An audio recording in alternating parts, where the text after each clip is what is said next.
fii ay tradition boo xoolee même ñu ngi wax la charte du Mandé ñu ngi wax Thierno Souleymane Baal mais boo xoolee même la république lébu y a pas de roi lébu y a que des jaraaf ay genre gouverneur préfet saltige day ci réew genre yooyu boo xoolee y a même pas de roi donc déjà suñu tradition préparé woon nañu à ça mais on a hérité République française après la Révolution parce que ñun suñu 4 communes yeeg yooyu c'était des Français. Oui.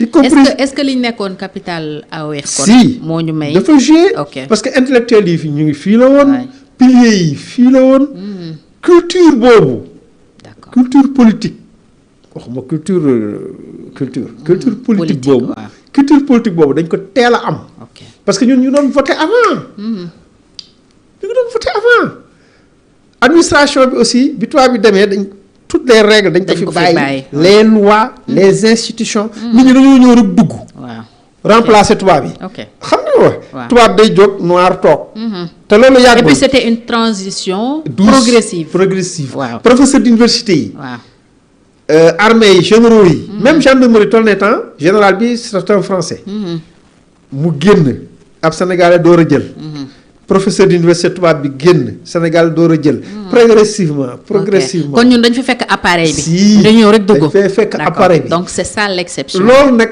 mënoo ko nit mënul ñëw modifier ko waaw réinventer la roue parce que du basé wul ci ay textes rek mais dafa basé dafa wéeru ci toute une tradition ay mécanismes ay règles ay fonctionnement mënoo ñëw di ko mbëkk gars yi jéem nañ lu ne am nañ fi Sénégal yu téméraire yoo xam ni waaye ñoo bëggoon a dajji leen lu ne def nañ ko lu ne fii loo fi yaakaar ni nit jéem ko rek nit jéem na ko nit jéem na ko gars yi am nañ fit woowu lu ne jéem nañ ko Senghor crise Senghor Diaby c'était sérieux généraux yi ñu ngi wax ay Alfred Diallo mais dañ ci jouer ay rôle tentative de coup d'état ay yooyu am na fi jël nañ fi ay généraux yóbbu leen extérieur pour éviter ay problèmes loo foog ni amul rek am na fi mais suñuy mécanisme moo la dul permettre yenn yi nga naan ñeex xam nga naan ñeex bi mën ngaa teg bool bi waaye doo ko naan moo looluy wax gars yi dañ lay xool mais am na fu muy àgg ñun ne tegal ko duggi yamal fii la preuve dama si jox benn exemple tey bu fekkoon su amuñuy institution bi boo jëlee ñu ngi jóge si Magal Touba bi état bi ñëwee jàpp Cheikh Béthio ba procès Médellou Salam bi ak yëpp ba pare ba jeex déggoo Touba wax officiellement déggoo Touba wax dañoo respecter les institutions de la République fenn la fi Touba waxee mooy bi soxna Aïda Diallo waree toog ak sëñ Saliou Thioune ne fii foofu la Touba door a def communiqué te loolu domaine am la waaw gis nga comment li république di fonctionner mais ci dossier judiciaire bi moom yaa te loolu du lu bees communication sëñ Cheikh Tidiane Sy amoon na fi problème ak Senghor Al Maktoum sëñ Moustapha amoon na fi problème doomam ak Abdou Diouf ñoom ñaar ñëpp jàppoon nañ leen mais loolu taxul état bi tàkk réew mi tàkk pour wax la rek ni si ngeen ñooñu ñoo taalul réew mi waxuma laa keneen bi gendarmerie wala police di dem di jàpp je pense que c'était Khadim Bousso à Touba ba mujj woon xaw ma dafa fital boppam xaw ma daal mu am suicide arrestation boobu y a eu mort d'homme en tout cas arrestation boobu fi la ñu fekk mais loolu yow loolu mën nga ko xalaat ci beneen pays africain fii mën na ko xalaat mais fii da ngay gis benn simple agent di def liggéeyam yenn saa yi mu jotee seeg ay supérieur am ndax moom dafa bëgg a def liggéeyam ñu may nettali benn cas boo xam ne benn député la woon xaw ma agent bi arrêté ko xaw ma député ban erreur la defoon après mu ñëw ni agent bi présenté waa ji na ko da koy attesté xaw ma ñu woo commissaire am mu jox ko ordre mu ni noonu day def liggéey ñu woo ministre de l'intérieur yëpp policier bi jàpp fi mu jàpp ni du bàyyi waa ji dégg naa fa lañ ko fekk moo jubóo ñu jàpp ko. donc kenn mënta def lu la neex. loolu dama koy wax souvent xam nga loolu mooy suñu exception. bu doon loolu nit ñi def lu leen neex. bon évidemment am na ay corruption yooyu bon dañ koy déplorer. ci domaine yu bëri am na ay corruption domaine sécurité domaine santé am na journalisme am na fii fa yow war a diplôme yi gars yi war a mérite kii nga war a jàllale nga jàllale ko am bras long yooyu yëpp am na fi mais fondamentalement li nga xam ne mooy pilier état bi loolu la Sénégal am quelque chose de grand yi nga xam ni généralement dañ koy gis ci pays développés yi pays développés yi la ñuy gisee genre boobu c'est vrai que en Afrique nag am na ay réew yu mel ni Afrique du Sud ah non Afrique du Sud c'est extraordinaire président Zuma mos na fi réfectionné këram xaalisu trésor public justice daka daan ne ko delloo xaalis bi mu remboursé non attends Jacob Zuma on se rappelle. non mais attends l'Afrique du Sud c'est un système c'est très efficace waaw am na certains pays africains yoo xam ni am nañ comme un niveau satisfaisant ci loolu mais Sénégal daf ci bokk faut ñu xam loolu fii du lu la neex def du lu la neex wax su ma waxee loolu nag wa baatin wa zahiro wa baatin parce que boo fi nekkee xale aussi di def di wax lu la neex di def loolu attention du foofu tamit nit ñi foo ñu ci bàyyi xel du lu la neex def du lu la neex wax parce que yàlla may na fi nit lu ne il faut que ñu xamee ko noonu moo tax yaa actuellement boo gisee politique bi ni muy fonctionner nga la ci wax benn secret politique bi ni muy fonctionner boo xoolee y a des forces xam nga dinaa dox force obscure mais force obscure yi c'est réel en politique waaw force obscure yi ay nit la yu nekk biir Sénégal soit ñu cosaanoo Sénégal soit cosaanoo wuñu Sénégal yàgg fii mais ces genre de personnes dañu bëgg a jël politique def ko prétexte pour diviser les Sénégalais. ah ouais. et travaille beaucoup nag ci loolu. moo tax boo xoolee ku ñu gis nii il faut ñu wut fu ñu la ranger pour am jàmm. far loola fenn dañoo waaw pour ñu am jàmm. parce que ñoom dañu bëgg a diviser le Sénégal en deux bu ko defee un jour mën naa am ces deux fractions là wàcc rayante. mbëkkante.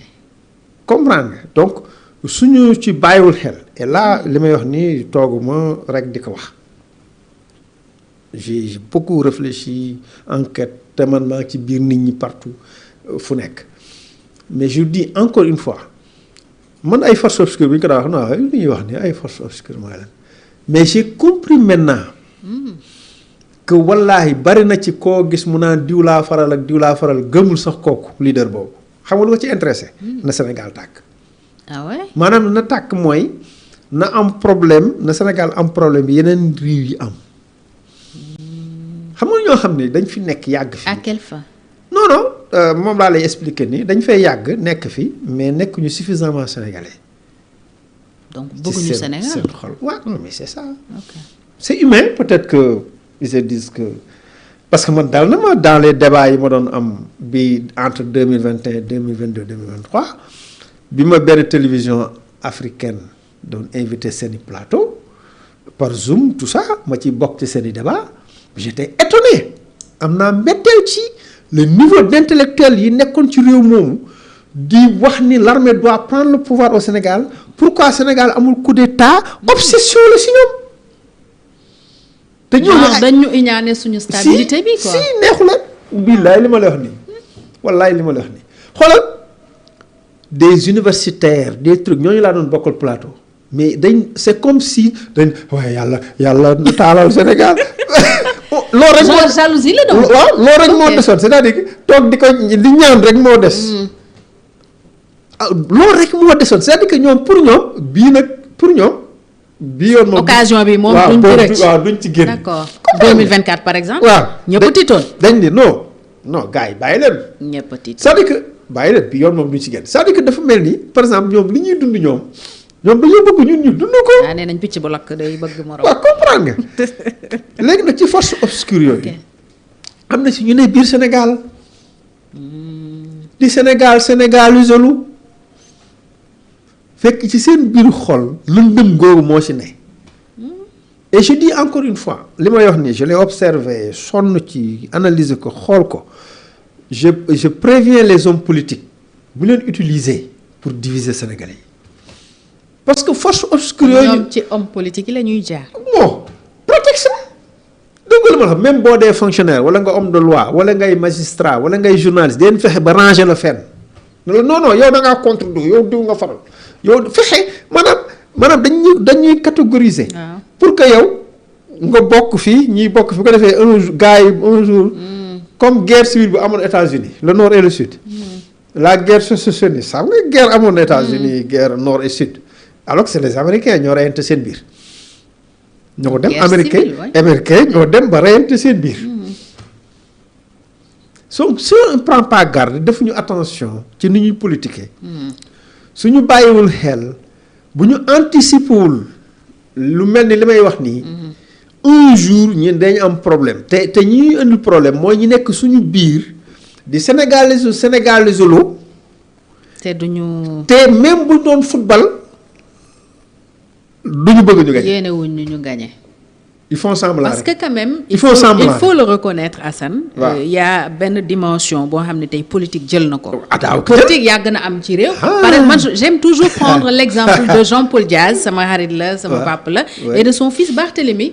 bokkuñu woon camp politique mais ñu ngi dëkk benn kër. mais tey politique tas na ay sëy. dimension bi mu jël tas na ay sëy.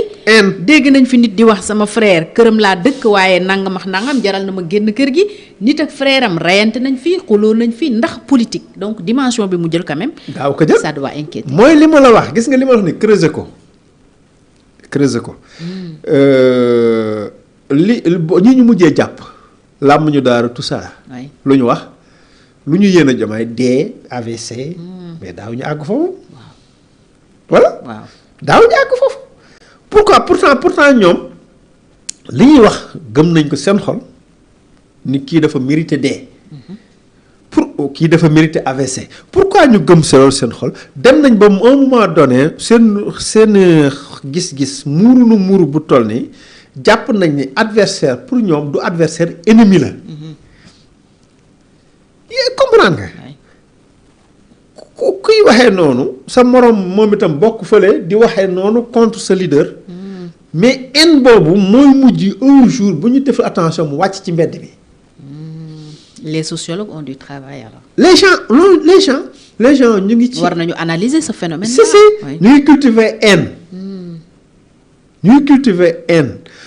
te nit mënul nekk suñu biir man boobu ñàkk fayda mënuñu ko ñàkk fayda. ñun mën nañu accueillir ku ne. Sénégal tëdd njaaxaanaay et tout am na ñoo xam ne au bout de 1 ou 2 générations ñu intégré y a des Ndiaye qui n'ont jamais été Ndiaye te li muy wax nii dama nekk à la télé. C'est vrai. Y a des Diop. dañ ko emprunté. Y a des Guèye dañ ko emprunté. li may wax nii c'est des réels ku bëgg exemple yaa non man j'en connais. voilà beaucoup d'ailleurs. et ñeneen ak ñeneen waxuma ñooñu ils ont des problèmes non am na si la plupart la majorité amuñu problème ak kenn ñoo la gën a nekk sénégalais ñoo la gën a sentir sentiment sénégalais le sentiment national mu seen xol ñu ngi liggéey di wàcc am jom dégg nga ñàkk ñu fayda par contre am na si ñoom ñoo xam ne bu ñu sañoon Sénégal tàkk tey parce que ñu ngi Sénégal ñu ngi dund Sénégal ñu ngi intégré Sénégal mais dara safu leen fi au contraire bu ñu la gisee day mel ni ñu la jéppi cette histoire là d'opposition là ak cette histoire de politique là dañ ko sax xaw a ethniser à un moment donné dama seetlu li ma jëkk remarqué confrères yi ma woo yëpp dafa am fu ñu dëkk dafa am ay ethnie yu ñu bokk c'était pas content boo waxee benn wax rek donc affaire au fond waxuñu ko suffisamment débattre ñu suffisamment parce que c'est des questions sensibles mais franchement boo ko xoolee ba mais c'est une réalité les gens ont ethnisé c'est une réalité te daawuñu ko def c'est comme si les wolof quelque part dérangent amoon na benn femme bu gënoon saaga. et même am na benn dame responsable du PDS respectable te ñu koy nuyu par ailleurs. Marie-Thérèse Diédhiou musa développé jëm ci côté boobu. oui ou non. mooy li mu wax interviewé naa ko man personnellement. voilà cité Kër Gorgui. li may wax ni dama ci am ay mën naa joxe ay cité ay exemple si donc il faut que ñu def attention par rapport ak ça. parce que dañoo jël ñun ñëpp sujet sensible. voilà dañu ñëpp dañoo jël yoon woo xam ne. alors bu ñu àggee ci benn niveau bi doo am issue. maanaam du ñu am fu ñu fi génnee te day indi conflit. parce que maa ngi fàttaliku bi Diomaye Sonko ñëwee li ñuy jëkk wax mooy l'unité nationale. parce que dañoo dégager 5 points. 5 points yi ñu dégagé woon. l'unité nationale c'était le premier discours de Diomaye. si l'unité nationale après nag ñu fàtte ko. lu moo unité nationale boo xam boobu ñëwaatuñ ci. or mooy gis nga gis nga unité nationale boobu bu ñu ko ñàkk. pourtant Diomaye nee na tey ci la nekk wala ba tey des na pour yow. non parce que des na parce que Diomaye liggéeyu ci